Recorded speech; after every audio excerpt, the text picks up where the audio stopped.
छीनता हो जब तुम्हारा हक कोई उस वक्त तो आंख से आंसू नहीं शोला निकलना चाहिए। नमस्कार, मैं जन्मकर्ता श्री ओम गौतम। और जो एक घटना हुई थी पिछले महीने की, ये जो तमाम प्रक्रियाएं चल रही थी कोर्ट की, उसके बाद 6 अक्टूबर को एक जूता कांड हुआ था भारत के सुप्रीम कोर्ट में। यानी कि भारत के सीजेआई के ऊपर जूता फेंकने की कोशिश की गई थी, हालांकि जूता उनको लगा नहीं था। इस मामले में तमाम अ, हो हल्ला हुआ और उसके बाद में अटॉर्नी जनरल ने इस मामले को आगे बढ़ाते हुए जिन वकील महोदय ने ये जूता कांड किया था उनके खिलाफ कंटेम्प्ट ऑफ कोर्ट की कार्रवाई को ग्रीन सिग्नल दे दिया था। उसके बाद मामला जस्टिस सूर्यकांत और जस्टिस जयमाला बागची की जो कोर्ट थी उसमें एससीबीए के प्रेसिडेंट विकास सिंह ने मेंशन किया और उन्होंने इसे सुनवाई के लिए आज के लिए आगे बढ़ा दिया था। हमने तभी कहा था कि सुप्रीम कोर्ट इस मामले में कार्रवाई करने से पीछे हटता हुआ नजर आ रहा है। उसकी वजह यह है कि सीजेआई के रिटायरमेंट को अब बहुत कम समय बचा है। आज की डेट से अगर देखा जाए तो 26-27 दिन बचे हैं। सीजेआई नहीं चाहते कि इन 26-27 दिनों में उनके पुराने बयानों को बार बार उछाला जाए, उन पर चर्चा हो और इसकी वजह से सोशल मीडिया में खास तौर पर उनकी बदनामी हो। इसलिए वो पहले ही इस मामले को रफा दफा करने के मूड में थे। उन्होंने कह दिया था कि वकील के खिलाफ कोई कार्रवाई नहीं होनी चाहिए। आज सुनवाई के दौरान वही बात लगभग दोहराते हुए जैसे सूर्यकांत ने, जिनको कि सीजेआई बीआर गवई ने अब अगले सीजेआई के तौर पर नामित भी कर दिया है, उन्होंने ये कहा कि जब सीजेआई खुद इस मामले को दबाने की बात कह चुके हैं तो फिर आप इसको फिर से क्यों जिंदा करना चाहते हैं, आप इस मामले को इतना महत्व क्यों दे रहे हैं। अगर आप इस मामले को महत्व देंगे तो दोबारा से ये मामला सोशल मीडिया में उठेगा और उस वकील को हीरो बनने का मौका मिलेगा। सॉलिसिटर जनरल तुषार मेहता ने भी यही कहने की कोशिश की और उन्होंने कहा कि अब यह मामला लगभग दबता हुआ नजर आ रहा है, लेकिन अगर कार्रवाई शुरू होगी तो फिर से ये जो वकील है वो सोशल मीडिया में एक लंबे समय तक चर्चा में बना रहेगा। इसलिए इस मामले को छोड़ दिया जाए तो ज्यादा बेहतर है। दूसरी तरफ जो विकास सिंह है, सुप्रीम कोर्ट बार एसोसिएशन के अध्यक्ष, वो बार बार जोर दे रहे थे और उन्होंने कहा कि ये केवल पर्सनल मामला नहीं है, सीजेआई ने पर्सनल कैपेसिटी में इसको माफ किया है, लेकिन एक संस्था के तौर पर ये सुप्रीम कोर्ट की भारी बेइज्जती है। और उस वकील ने बाहर जाके जिस तरीके से बयान दिए हैं, जिस तरीके से उसका महिमा मंडन किया जा रहा है, वो सुप्रीम कोर्ट को एक मजाक बनाता हुआ दिख रहा है। विकास सिंह ने यह भी कहा कि इससे आने वाले समय में और भी घटनाएं हो सकती हैं, इसलिए सुप्रीम कोर्ट सोशल मीडिया के खिलाफ एक आदेश पारित करे और उसको कंट्रोल करने के लिए गाइडलाइन बनाए।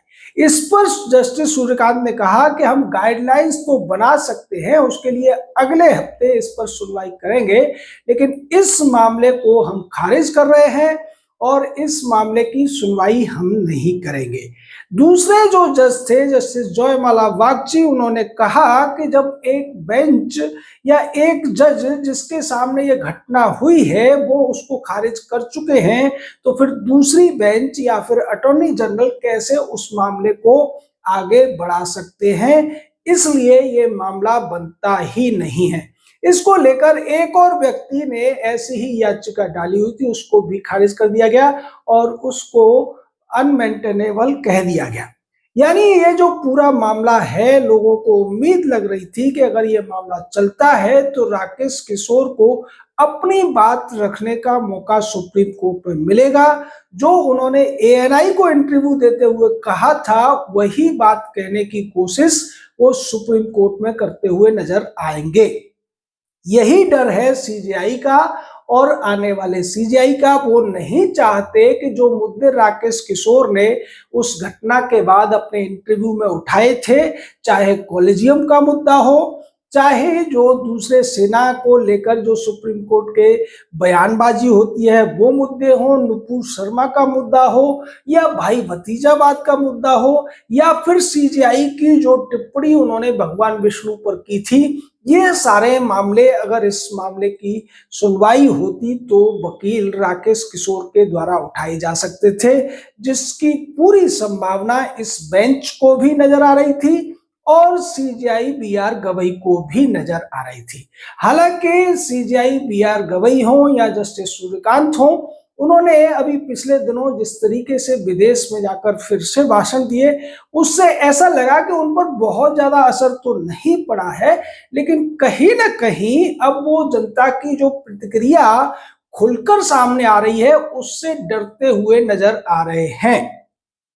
और यही इस बेंच ने भी संकेत दे दिया है, यही संकेत सुप्रीम कोर्ट बार एसोसिएशन देने की कोशिश कर रही है कि ये जो मामला इतना ज्यादा बढ़ गया है, अगर सोशल मीडिया को और लोगों को डराया नहीं गया तो जो भी मनमानी चल रही है सुप्रीम कोर्ट के कॉलेजियम की, सुप्रीम कोर्ट के जजों की, या फिर वकीलों और जजों की मिली भगत से जो कुछ हो रहा है, वो उसका विरोध बढ़ जाएगा। इसके लिए वो बार बार गिड़गिड़ाते रहे, लेकिन बेंच ने उनकी बात पर ज्यादा ध्यान नहीं दिया और इस तरीके से अब ये लगभग फाइनल हो गया है कि राकेश किशोर के खिलाफ कोई कार्रवाई अब होती हुई नजर नहीं आ रही है।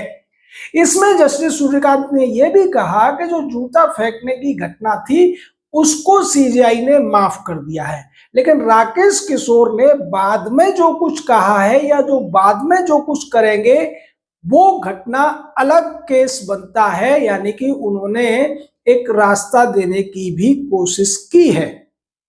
दूसरी तरफ ये जो कुछ हुआ है उससे लोगों के अंदर एक जो भय था वो तो पूरी तरीके से खत्म होता हुआ नजर आ रहा है और इसका जिक्र सुप्रीम कोर्ट में आज की सुनवाई में हुआ भी है। लोग ये कह रहे हैं कि सुप्रीम कोर्ट पर चुटकुले बनाए जा रहे हैं, जजों का मजाक बनाया जा रहा है, तमाम तरीके के मीम बन रहे हैं, बहुत सारी बातें हो रही हैं। लेकिन जो सुप्रीम कोर्ट का बार एसोसिएशन है या फिर सुप्रीम कोर्ट के जो जज हैं, इस सब के पीछे जो असली कारण है उस पर बात करते हुए नजर नहीं आ रहे। उन्हें यह सोचना चाहिए कि आज देश की जनता जिस सुप्रीम कोर्ट को न्याय का मंदिर मानकर चलती थी, जिन जजों को वो न्याय मूर्ति मानते थे, उनके खिलाफ इस तरीके का रवैया क्यों अपना रहे हैं। सुप्रीम कोर्ट को या जो वकील हैं, जो बार एसोसिएशन है, उसे ये सोचना चाहिए कि सुप्रीम कोर्ट आज केवल भ्रष्टाचारियों, बेईमानों, आतंकवादियों, देश विरोधी टिप्पणियां करने वालों, देश के खिलाफ साजिश करने वालों का एक राहत देने वाला कोर्ट बनकर क्यों रह गया है। सुप्रीम कोर्ट में आम आदमी के केसों को क्यों नहीं सुना जाता है। असली कारण तो ये है, लेकिन वो उस असली कारण की चर्चा करने की बजाय वो इस बात पर जरूर टिप्पणी कर रहे हैं कि लोग आज उनकी इज्जत नहीं कर रहे हैं और उनको इस बारे में पूर्व सॉलिसिटर जनरल रहे हरीश साल्वे के उस बयान पर ध्यान देना चाहिए। उन्होंने साफ कहा है कि सुप्रीम कोर्ट लोकतंत्र से ताकत प्राप्त करता है और अगर यही लोग, जो भारत की जनता है, जो वास्तव में संप्रभु है, अगर वो उन्हें ताकत नहीं देगी तो फिर उनके लिए बच पाना मुश्किल है। सुप्रीम कोर्ट खुद को नियंत्रक बनाने की कोशिश कर रहा है, लेकिन सुप्रीम कोर्ट की रक्षा वास्तव में सरकार और संसद करती है। सुप्रीम कोर्ट खुद को लोकतंत्र का रक्षक बताता है। आज वही सुप्रीम कोर्ट जनता से इस कदर भयभीत है कि उन्होंने अपने ही सीजीआई के खिलाफ जूता फेंकने वाले व्यक्ति के ऊपर क्रिमिनल कंटेम्प्ट की कार्रवाई करने से साफ हाथ खड़े कर दिए हैं। वो ये भी कह रहे हैं कि ये जो हुआ था वो कंटेम्प्ट था, क्रिमिनल कंटेम्प्ट था, लेकिन हम इस पर कार्रवाई नहीं करेंगे क्योंकि वो जानते हैं कि अगर चर्चा ज्यादा देर तक होगी तो फिर उनकी ही तमाम जो कलई है वो खुलने वाली है। जनता के बीच में जो थोड़ी बहुत इज्जत बची है शायद वो भी खत्म हो जाएगी। और रिटायरमेंट से पहले जो सीजेआई हैं वो नहीं चाहते कि जब वो रिटायर होके जाएं तो लोगों की नजर में उनकी बिल्कुल भी इज्जत न बचे। अब इसको लेकर सुप्रीम कोर्ट अगर सकारात्मक रवैया अपनाता तो उन्हें अपनी तमाम उन चीजों को सुधारने की कोशिश करनी चाहिए थी, जैसा वो करते हुए नजर नहीं आ रहे हैं। क्योंकि बी.आर. गवई के बाद में जस्टिस सूर्यकांत ने एक भाषण दिया था जिसमें उन्होंने विवाह संस्था पर ही सवाल उठा दिए थे। भारत में जो विवाह होता है उसमें स्त्री पुरुष को बराबर का दर्जा दिया जाता है, स्त्री को अर्धांगिनी कहा जाता है। लेकिन जस्टिस सूर्यकांत ने यह कहने की कोशिश की कि हजारों साल से महिलाओं को विवाह के द्वारा गुलाम बनाने की कोशिश की जाती रही है और अब उसमें बदलाव आ रहा है।